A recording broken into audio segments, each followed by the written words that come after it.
There are only 4 Australians alive who are Victoria Cross recipients, the highest honour for valour our nation can bestow. One of them is Dan Keighran. His actions in Afghanistan saved the lives of his comrades. I visited the Australian War Memorial a couple of days ago. Actually, I've been in Canberra for a week with Mum and Dad. And if you haven't, you need to, and take your kids as well. It is a little bit confronting for young ones at times, but it is honestly so powerful, and they genuinely can actually learn lessons even at a young age. Dan, welcome. Thank you so much for coming on. You feature prominently there, as you should.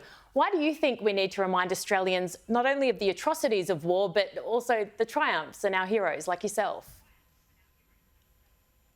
Yeah, good evening. Look, absolutely we need to remind Australians of the atrocities of war, but I think more importantly, Erin, it's the politicians, those that send those in uniform across to war zones or operations. And at the end of the day, when we do that, the reality is that some of those people don't come home. So the Australian War Memorial is a great place to go for those that serve and for those in uniform to remember their service, but also to remember the sacrifice of those that have paid the ultimate sacrifice for their service. That's a great point you make. Do you sometimes think that politicians, and yes, there are a few that have military experience and I guess even less that have combat experience, but do you sometimes think politicians are a little bit removed from decisions that they're making in terms of the reality and consequences of them? Look, that's an easy one to answer. Of course I do. I think it's been a long time since we've been involved in a significant conflict.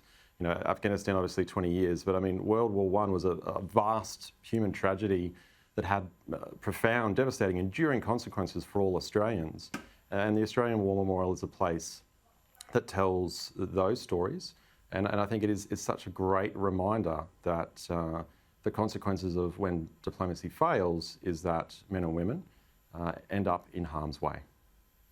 Tell me about the moment you earned the Victoria Cross, and I ask you this, I know you fairly well and have immense respect for you, and I know that talking about yourself in glowing terms is not your strength, but storytelling is, so tell me about that moment.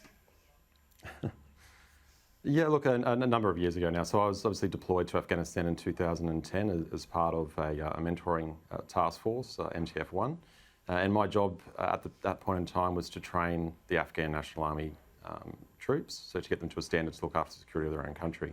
So I was on a joint patrol, a partner patrol with Afghan National Forces, and came under heavy contact from Taliban forces. So a 3.5-hour firefight, and probably half an hour into that engagement, unfortunately, one of my close mates was wounded on the battlefield.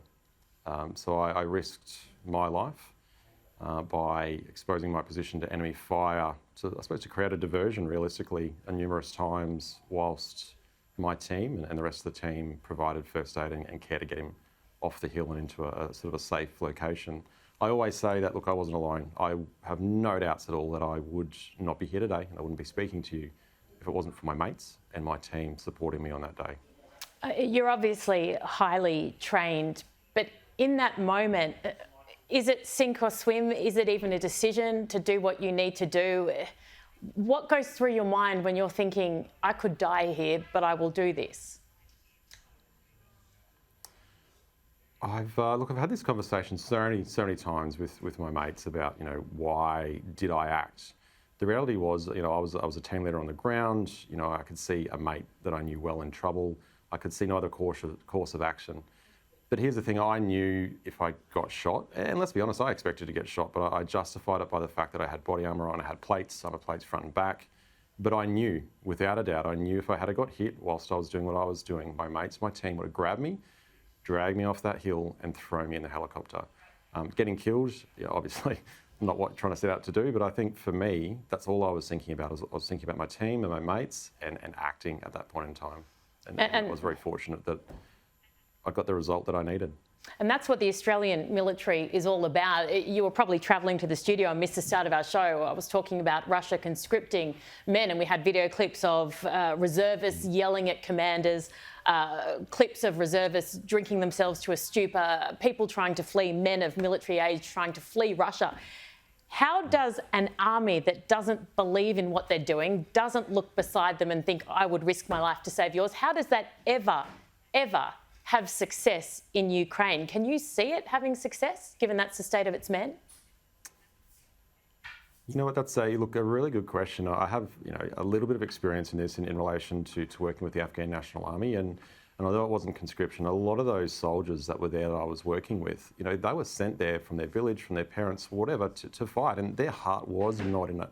And I can tell you from first-hand experience that when your heart is not in it, let's just say your actions on the battlefield don't represent someone like the Ukrainian people that are fighting for their homeland. Without a doubt, I think Russia's made a bit of an error here.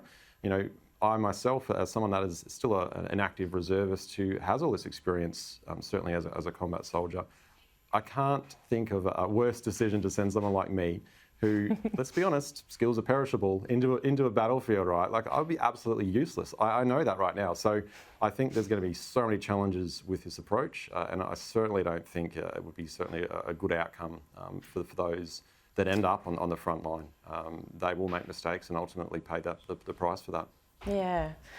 You and the 3 other Australian recipients who were living went to London for the Queen's funeral last week. Can you give us a glimpse into what happened behind the scenes, what that experience was like? Yeah, look, absolutely. So first, I probably should say a massive thank you to my employer, actually, because I dropped everything last minute. Tellus Australia, they are actually those responsible for making the Bushmaster and Hawkeye vehicles that you heard about tonight. So a massive thanks for them for allowing me to drop everything and go. But I was very, very privileged to be able to take part in both the laying in state. So everyone had to line up for hours, and I was walking around London for a few days beforehand. And those lines were massive. We saw them on the news and on your screens at home about how many people were lining up. And I'll be honest, I felt a little bit guilty. I pretty much went through a side door and got about 15 minutes in front of Her Majesty's final resting place there, and got to pay my respects, and got the changing of the guard there, and sort of moved on. So a very moving experience for that, and then also invited as well to the funeral. So in the front line, front row of the funeral there, with other recipients of the Victoria Cross and George Cross as well. So that was a very special moment. I've met Her Majesty on several occasions, and she invited us personally to attend. So, something that I will always remember, her and those interactions that I had with her. And yeah, it's such an honour, and one that was certainly earned. One of this country's most decorated soldiers, Ben Roberts-Smith, was there. How was he received, and how did he seem to you? Look, I'm going to start by saying there's a number of reports early on that he wasn't welcome, or, there's a kerfuffle, I'll put it, of him getting on one of the VIP jets. That's absolutely rubbish and nonsense. On the record saying that, he was always invited to attend the funeral. The Victoria Cross and George Cross recipients, we have one still alive here in Australia. We've known for several years of what the planning was around this, and we had separate flights to attend, and we all made our own arrangements, or the government made arrangements for us to attend. So now that I've said that, look, he's in good spirits, and it was good to be able to catch up with those others that have received the highest award that you can receive in the Australian Honours and Awards system.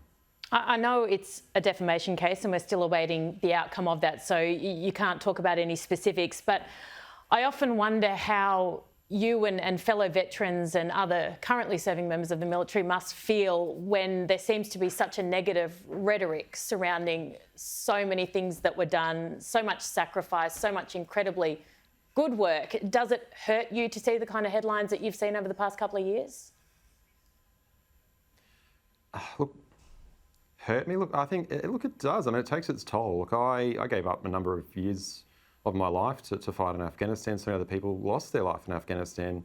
20 years, 20 generations we gave the Afghan people a better way of life. That's how I look at it, right? So, I'm very proud of my service and what I achieved during that period of time. And I think when we focus on these negatives, and certainly focus on what's happening with Ben at the moment, it takes away from the exceptional work that nearly everyone else did, the time away from family, everything else that they sacrificed for someone else, and to do the job that the government sent them to do. It is upsetting that it is that focus is taken away from the exceptional work that those in our uniform do every single day around the world. Finally, I saw something actually on LinkedIn a couple of days ago, and it was a photo of soldiers in action, and someone had done a post and said something to the effect of, who would not want these skills in their workplace? Give veterans a go. You have clearly transitioned seamlessly into the workforce. What would you say to other businesses looking at potentially hiring veterans? Should they?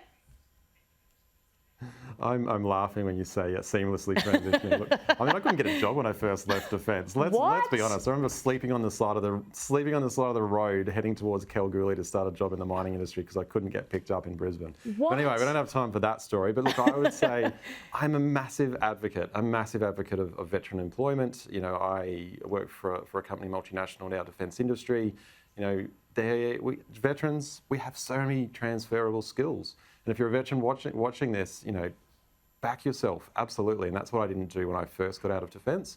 I didn't really realise the significance of everything that I've been through, the experiences that I had, and how so important it was to ensure that you use those when you get out of Defence and into a civilian career. So, yep, if there's a veteran sitting in your inbox with a CV there, absolutely check it out, have a look, because they are so valuable within your organisation. Okay, well, Dan Keighran, we are very, very lucky to have you, and thank you so very much for your service, and I'll see you soon. Thank you so much again.